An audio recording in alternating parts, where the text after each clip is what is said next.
சரி. இன்றைக்கி பேதுரு முகவரைய பார்க்கலாம். ஸோ அதில் பார்த்தீங்கன்னா, இந்த பேதுரு வந்து 2 நிருபத்த எழுதியிருக்காரு. ஸோ இன்றைக்கி வந்து அந்த முதலாம் நிருபத்தினுடைய அந்த முகவரை அதை மட்டும் நம்ம அவுட்லைன் மட்டும் பார்க்கலாம். அந்த பேதுரு யார் அப்படின்னா 12 அப்போஸ்தலர்களில் ஒருத்தர். சரிங்களா? அந்த பேதுரு வந்து 12 அப்போஸ்தலர்களில் ஒருத்தர். இவருடைய ஒரிஜினல் பேர் வந்து சீமோன். சரிங்களா? அப்போ சீமோன் அவரோட ஒரிஜினல் பேர் வந்து சீமோன். அப்போ இயேசு கிறிஸ்து தான் வந்து அவருக்கு வந்து கேபா, நீ வந்து பேதுருவா இருக்கா அப்படின்னு சொல்லி அவர் வந்து பேரை மாற்றினார். சரிங்களா? அப்போ அந்த சீமோன் அப்படின்னா அதுக்கு என்ன அர்த்தம் அப்படின்னா நாணல் போன்றவன் அர்த்தம். சரிங்களா? நாணல் போன்றவன். ஸோ நாணல் எப்படிப்பட்டது அப்படின்னா காற்று எந்த பக்கம் அடிக்குதோ அந்த பக்கம் சாயும். சரிங்களா? அப்போ ஒரு அசையாத ஒரு ஒரு நிலையில்லாத ஒரு மனம் உடையவனை வந்து தேவன் வந்து ஒரு பேதுருவாக மாற்றுறார். அதாவது கேபாவாக மாற்றுறார். சரிங்களா? அப்போ கேபா அப்படின்னு என்ன அர்த்தம்னா பேதுருன்னு அர்த்தம். பேதுரு அப்படின்னா என்ன அர்த்தம் அப்படின்னா பாறைன்னு அர்த்தம். சரிங்களா? இப்போ பாறை வந்து எவ்வளோதான் மழை அடித்தாலும் வெயில் பட்டாலும் எல்லா ஒரு காற்று அடித்தாலும் புயல் வந்தாலும் அது தாக்கு பிடிக்கிற ஒரு தன்மையாக இருக்குதோ ஆண்டவர் சொல்கிறார். வந்து அப்படிப்பட்ட ஒரு அசைந்து கொண்டு இருக்கிற ஒருத்தனை வந்து தேவன் வந்து ஒரு கேபாவா, ஒரு பாறையாக, ஒரு பேதுருவா வைக்கிறத நம்ம அந்த இடத்துல பார்க்குறோம். சரிங்களா? இப்போ இவர் தான் பேதுரு.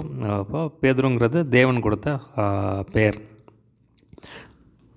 இவர் பார்த்திங்கன்னா அவர் அப்போஸ்தலர் ஊழியத்தை பெற்றவர். சரிங்களா? இவர் அப்போஸ்தலர் ஊழியத்தை பெற்றவர். எருசலேம் சபையில் முக்கியமான ஒரு தலைவராக இருந்தவர். சரிங்களா? எருசலேம் சபை முதலாம் அப்போஸ்தலர் 2ஆம் அதிகாரத்தில் தான் அந்த சபை தொடங்கியது. அதில் பார்த்திங்கன்னா அதில் முக்கியமான ஒரு தலைவராக எருசலேம் சபையில் ஒரு முக்கியமான தலைவராக இருந்தால் நம்ம பார்க்குறோம். சரிங்களா? இப்போ இயேசு கிறிஸ்துவிட்ட வந்து 12 சீஷர்கள் இருந்தாங்க. அதில் 3 சீஷர்களை வந்து தேவன் இயேசு கிறிஸ்து விசேஷப்படுத்தி வச்சுருந்தார். சரிங்களா? இப்போ விசேஷமாக இருந்தாங்க. அதில் பார்த்திங்கன்னா பேதுரு, யாக்கோபு, யோவான். ஸோ பார்த்திங்கன்னா அந்த 3 பேரில் ஸ்பெஷலாக ஒருத்தரை இந்த பேதுரு வந்து ஒரு ஸ்பெஷல் கேட்டகரியில் வச்சுருந்தார். சரிங்களா? ஒரு விசேஷ டிசைப்பிளாக இருந்ததை நம்ம பார்க்குறோம். அதில் பார்த்திங்கன்னா அப்போஸ்தலர் புக்கில் நிருபத்தில் முதல் 28 அதிகாரம் இருக்குது. அதில் முதல் 12 அதிகாரத்தில் பார்த்திங்கன்னா பேதுரு தான் பார்த்திங்கன்னா அதில் வந்து ஒரு லீடராக ஆக்ட் பண்ணுவார். சரிங்களா? பேதுருவை பற்றின காரியங்கள் தான் இருக்குது. முதல் 12 அதிகாரம் அப்போஸ்தலருடைய முதல் 12 அதிகாரத்தில் பார்த்திங்கன்னா அவர் தான் வந்து ஒரு தலைவராக நின்று அதில் செயல்படுறத பார்ப்போம். பேதுருவை வந்து மையமாக வச்சு தான் அந்த 12 அதிகாரங்கள் போகும். 13ஆம் அதிகாரத்திலிருந்து 28ஆம் அதிகாரம் வரைக்கும் தான் பவுலை வந்து மையமாக வச்சு அவருடைய மிஷினரி பயணங்கள் அதெல்லாம் போகும். சரிங்களா? இப்போ பேதுருவை பற்றி அநேக காரியங்கள் நம்ம வந்து வேதத்தில் பார்க்க முடியும். இயேசு கிறிஸ்துக்கிட்ட நிறைய கேள்விகளை இவர் தான் கேட்டார். சரிங்களா? இப்போ இயேசு கிறிஸ்துக்கிட்ட இவர் தான் நிறைய கேள்விகளை கேட்டார். இப்போ அநேக பக்கங்கள் இவருடைய கேள்வியால் வந்து நிரப்பப்பட்டிருக்குன்னு சொல்லி நம்ம பார்க்குறோம். அதே மாதிரி பார்த்திங்கன்னா எம்மாவூர் சீஷர்கள் இயேசு கிறிஸ்து உயிரோடு எந்திரிச்சோன்னு எம்மாவு அப்படி 2 சீஷர்கள் வந்து எம்மாவு அப்படிங்கிற இடத்துக்கு போகிறாங்க.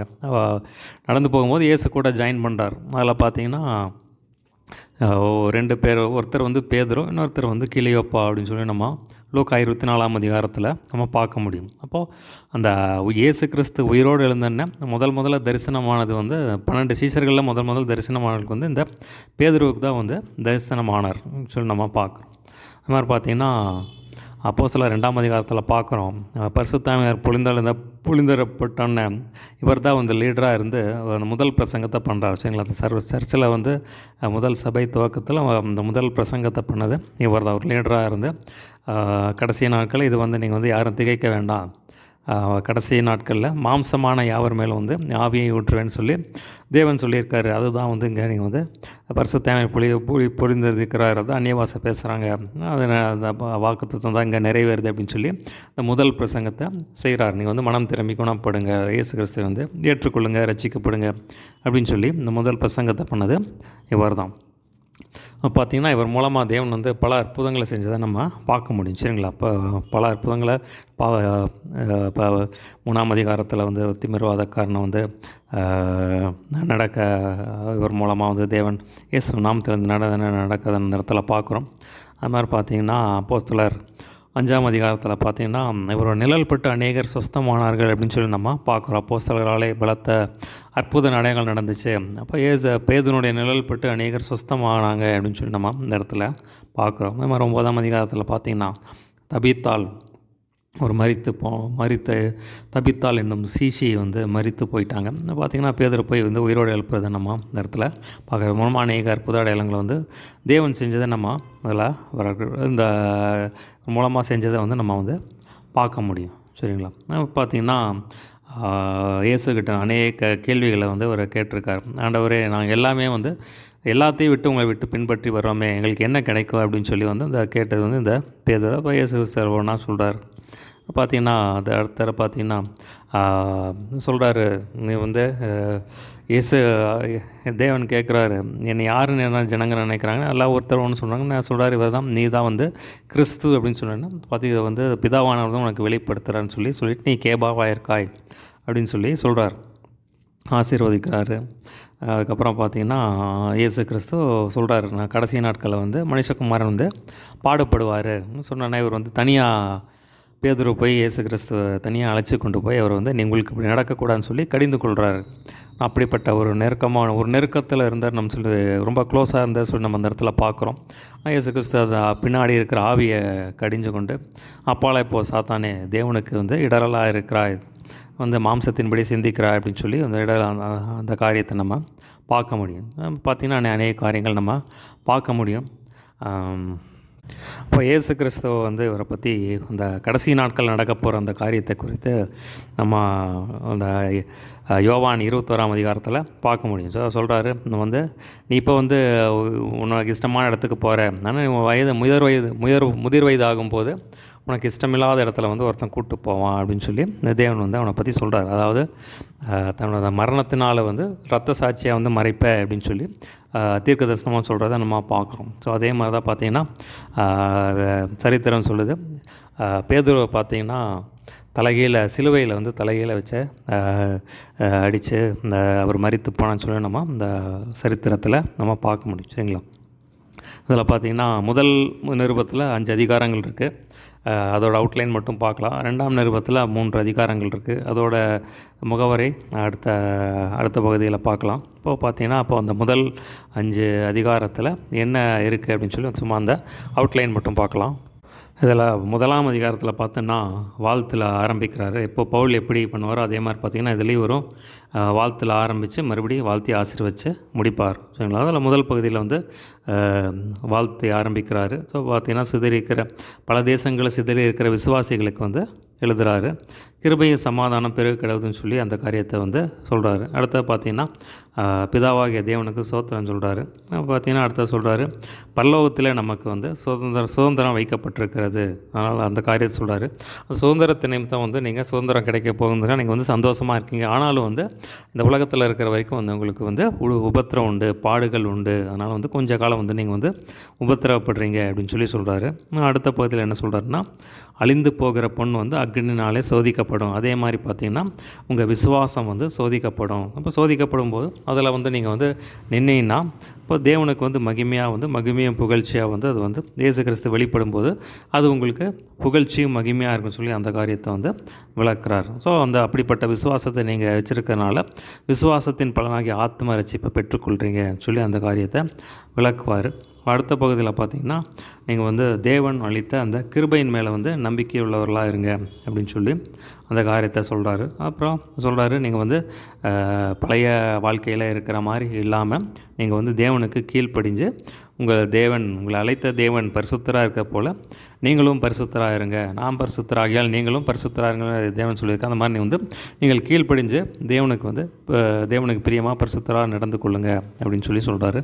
அப்போ அடுத்ததை சொல்கிறாரு, தேவன் வந்து உங்களை வந்து பொண்ணுனாலும் வெள்ளினாலும் வந்து உங்களை மீட்கலை, பொண்ணு கொடுத்து வெள்ளி கொடுத்து உங்களை வந்து மீட்கப்படலை, அவருடைய குற்றமற்ற மாசற்ற விலையேறப்பட்ட ரத்தத்தை கொடுத்து வந்து அவர் உங்களை வந்து விலைக்கு வாங்கியிருக்காரு அப்படின்னு சொல்லி அந்த காரியத்தை விளக்குறாரு. அடுத்த பகுதியில் என்ன சொல்கிறாருன்னா, சுத்த இருதயத்தோடு ஒருவர் ஊக்கமாக அன்பு கூறுங்கன்னு சொல்லி அந்த காரியத்தை விளக்குறாரு. அதை சொல்கிறாரு, அவங்க வந்து நீங்கள் வந்து அழிவுள்ள வித்தினால் அல்ல, அழிவில்லாத தேவ வசனமாகிய வித்தினாலே வந்து நீங்கள் வந்து மறுபடியும் ஜெனிப்பிக்கப்பட்டிருக்கிறீர்கள். அதனால் வந்து இந்த வசனத்தினால் வந்து உங்களுக்கு வந்து ஆண்டவர் வந்து ஜெனிப்பிட்டிருக்காரு. அதனால் வந்து இந்த வசனம் வந்து வானமும் பூமி ஒளிந்து போனாலும் இந்த வசனம் வந்து ஒளிந்து போகாது, அதுதான் இன்றைக்கும் நிலைத்திருக்கிறதுன்னு சொல்லி அந்த காரியத்தை விளக்குறார். 2ஆம் அதிகாரத்தில் பார்த்திங்கன்னா நீங்கள் வளரும்படி புதிதாய் பிறந்த குழந்தைகளைப் போல திருவசனமாகிய ஞானப்பாலின் மேல் வாஞ்சியாருங்கள் சொல்லி வசனத்தின் மேலே வாஞ்சியாருங்க. நீங்கள் வந்து பழைய மாம்ச சுபாவங்களை வந்து விட்டுருங்க, துர்க்குணத்தை விட்டுருங்க, கபடத்தை விட்டுருங்க, வஞ்சகங்களை எல்லாம் விட்டுருங்க, பொறாமைகளை விட்டுருங்க, மாம்சத்தின் கிரிகளை விட்டுருங்க, புறங்குவதெல்லாம் விட்டுருங்க. நீங்கள் வந்து வளரணும் அப்படின்னா வசனத்தின் மேலே வந்து வாஞ்சியாருங்க. எப்படி ஒரு குழந்தை வந்து பாலின் மேலே வாஞ்சியாக இருக்கவங்க இந்த வசனத்தின் மேலே வந்து நீங்கள் வாஞ்சியாருங்க, அப்போ தான் வளர முடியும் அப்படின்னு சொல்லி அந்த காரியத்தை விளக்குறாரு. அடுத்த பகுதியில் பார்த்தீங்கன்னா, இப்போ இயேசு கிறிஸ்து தான் வந்து ஜீவனுள்ள கல்லாக இருக்கார், அவர் தான் வந்து மூளைக்கல்லாக இருக்கிறாரு. அப்போ பார்த்தீங்கன்னா நீங்கள் வந்து அவர் மேலே நீங்கள் விசுவாசிக்கிறவங்களுக்கு அது விலையேற பெற்றது. அப்போ உங்களுக்கு வந்து அதில் வந்து நிறையா ரிவார்டு வரும் அப்படின்னு சொல்கிறார். இப்போ அதே மாதிரி பார்த்தீங்கன்னா யாரெல்லாம் வந்து தேவ வசனத்துக்கு கீழ்ப்படியிலையோ அவங்களுக்கெல்லாம் வந்து அந்த ஜீவனுள்ள கல்லாகிய கிறிஸ்து, மூளைக்கல்லாகிய இயேசு கிறிஸ்து பார்த்திங்கன்னா இடறதற்கு எதுவான கல்லாக இருக்குது, அது விழுகிறதற்கு எதுவான கல்லாக இருக்குது அப்படின்னு சொல்லி அந்த காரியத்தை வந்து விளக்குறாரு. அப்புறம் பார்த்திங்கன்னா தேவன் வந்து உங்களை வந்து அவருடைய புண்ணியங்களை வந்து அறிவிக்கும்படியாக வந்து நீங்கள் வந்து தெரிந்து கொள்ளப்பட்ட சந்ததியாக இருக்கீங்க, ராஜரிகமான ஆசாரிய கூட்டமாக இருக்கீங்க, பரிசுத்த ஜாதியாக இருக்கீங்க, அவர் சொந்த ஜனமாக இருக்கீங்க அப்படின்னு சொல்லி அந்த காரியத்தை விளக்குறாரு. முன்னே வந்து நீங்கள் தேவனுடைய ஜனங்களாக இருக்கல, இப்போ வந்து நீங்கள் தேவனுடைய ஜனங்களாக மாறிட்டீங்க, அவருடைய வீட்டாராக மாறிட்டீங்க. முன்னாடி வந்து நீங்கள் இரக்கம் பெறாதவங்களாக இருந்தீங்க, இப்போ வந்து இரக்கம் பெற்றவர்களாக மாறி தேவன் உங்களை மாற்றியிருக்காருன்னு சொல்லி அந்த காரியத்தை விளக்குறாரு.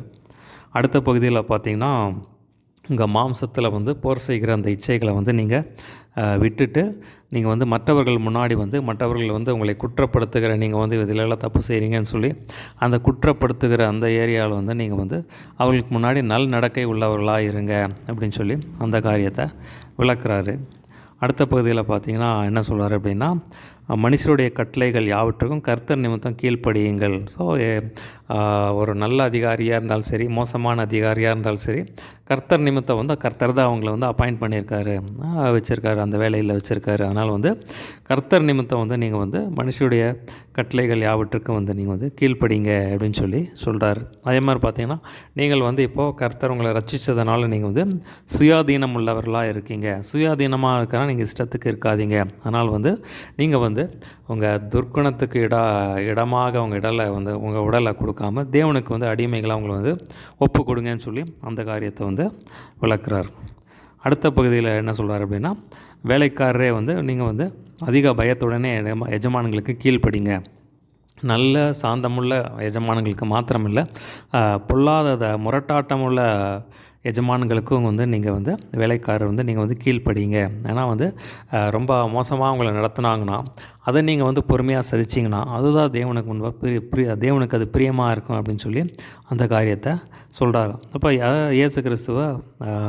இயேசு கிறிஸ்து எப்படி அடிக்கப்படும் போது பொறுமையாக சகிச்சார், அந்த மாதிரி வந்து நீங்கள் சகிங்க.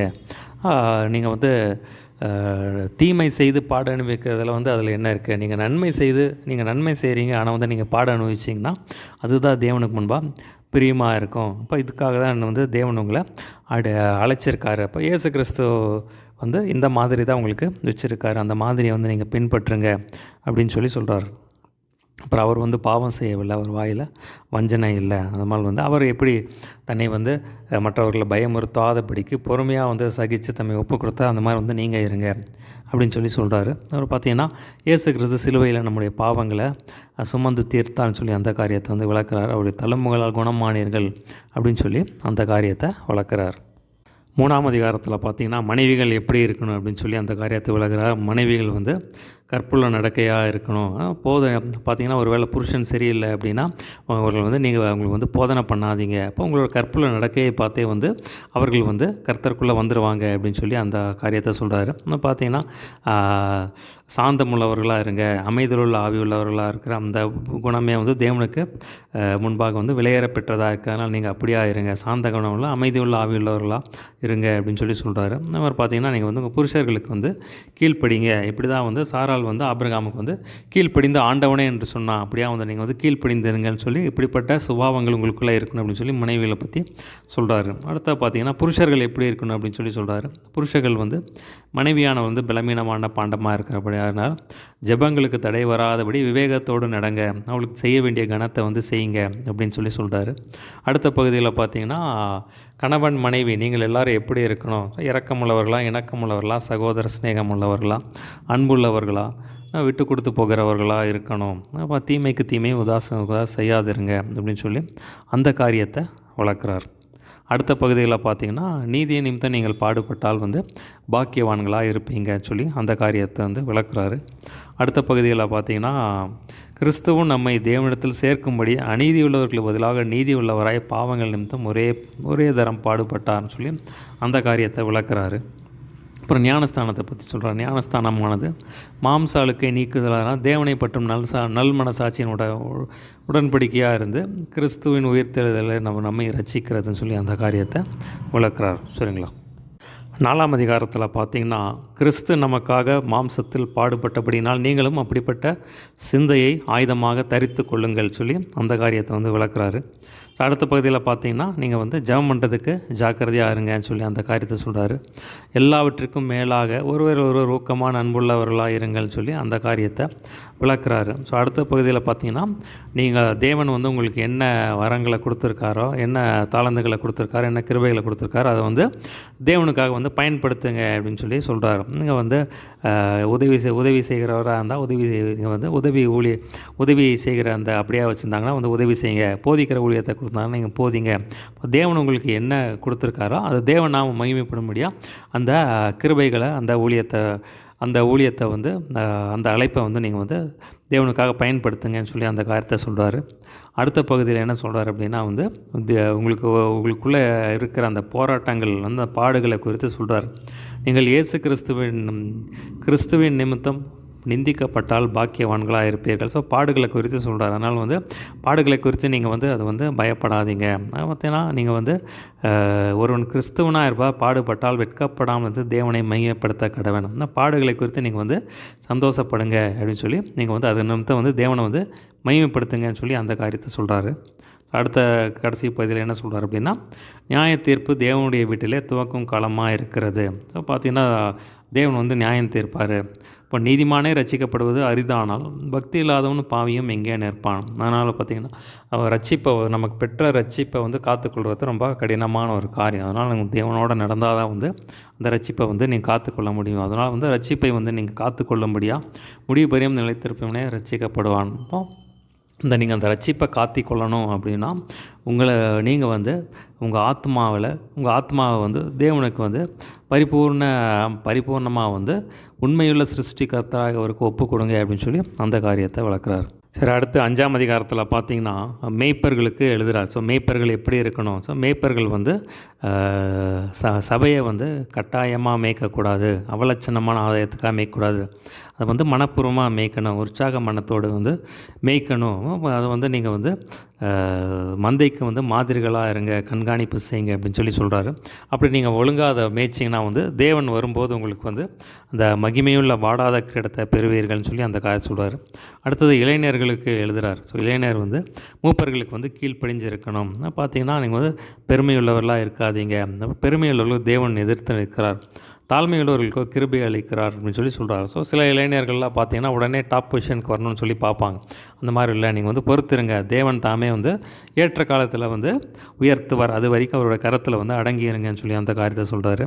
அப்போ உங்கள் காரியங்களெல்லாம் தேவன்கிட்ட சொல்லுங்கள். ஏன்னா அவர் விசாரிக்கிறவர், நம்ம விசாரிக்கிற நல்ல தகப்பன். அவர் உங்களை விசாரிக்கிறவங்க கவலையெல்லாம் அவர் மேல் வைத்து விடுங்கள்னு சொல்லி தேவன் அவர் இஸ் அ கேர்டேக்கர், அவர் அக்கறை உள்ளவர். அதனால் அவர்கிட்ட உங்கள் பாரங்களை எல்லாம் வச்சுருங்க, கவலைகளை அவர் மேலே வைத்து விடுங்க, அவர் உங்கள் தேவைகளை சந்திப்பார்னு சொல்லி அந்த காரியத்தை சொல்கிறாரு. அடுத்த பார்த்திங்கன்னா பிசாசுக்கிட்ட ஜாக்கிரதையாக இருங்க. ஏன்னா யாரை விளத்தல்லாமன்னு சொல்லி அவன் கர்ஜிக்கிற சிங்கம் போல் அலையிறான். அதனால் நீங்கள் அதில் ஜாக்கிரதையாக இருங்க, விழித்திருங்க அப்படின்னு சொல்லி சொல்கிறாரு. அதுக்காக நீங்கள் பயப்படாதீங்க, விசுவாசத்தில் உறுதியாக இருந்து நீங்கள் சாத்தானை எதிர்த்து நில்லுங்கன்னு சொல்லி அந்த காரியத்தை எழுதுகிறாரு. அப்போ இப்போ நீங்கள் போயிட்டுருக்கிற அந்த இதில் தேவன் என்ன பண்ணுவார்னா உங்களை சீர்படுத்தி ஸ்திரப்படுத்தி பலப்படுத்தி நிலைநிறுத்துவார். நீங்கள் என்ன பண்ணிகிட்டு இருந்தாலும் அது தேவன் உங்களை சீர்படுத்தி அதை ஸ்திரப்படுத்தி நிலைநிறுத்துவார், பலப்படுத்துவார்னு சொல்லி அந்த காரியத்தை விளக்குறாரு. ஸோ அடுத்த பகுதியில் என்ன சொல்கிறார் அப்படின்னா, இந்த புத்திமதிகளெல்லாம் நான் சில்வானு கையில் கொடுக்குறேன் அப்படின்னு சொல்லி அந்த காரியம் சொல்கிறார். கடைசி பகுதியில் வாழ்த்தி ஆசீர்வதித்து முடிக்கிறார். கிறிஸ்து இயேசுவுக்குள்ளான உங்கள் அனைவருக்கும் சமாதானம் உண்டாவதாக சொல்லி கடைசியாக வாழ்த்தி ஆசீர்வதித்து முடிக்கிறார். சரிங்களா? அப்போ ஆரம்பத்தில் வாழ்த்த ஆரம்பித்து கடைசியாக வாழ்த்தி ஆசீர்வதித்து முடிக்கிறார். சரிங்களா? அப்போது ஒரு சின்ன ஜெபம் பண்ணி முடிச்சிடலாம். ஏசப்பா, நீர் எங்களோடு பேசின வார்த்தைகளுக்காய் நன்றி. சொல்லப்பட்ட வசனங்கள் 100 பெருகி பலன் தரட்டும். இந்த நாம் மாத்திரம் மையப்படட்டும்.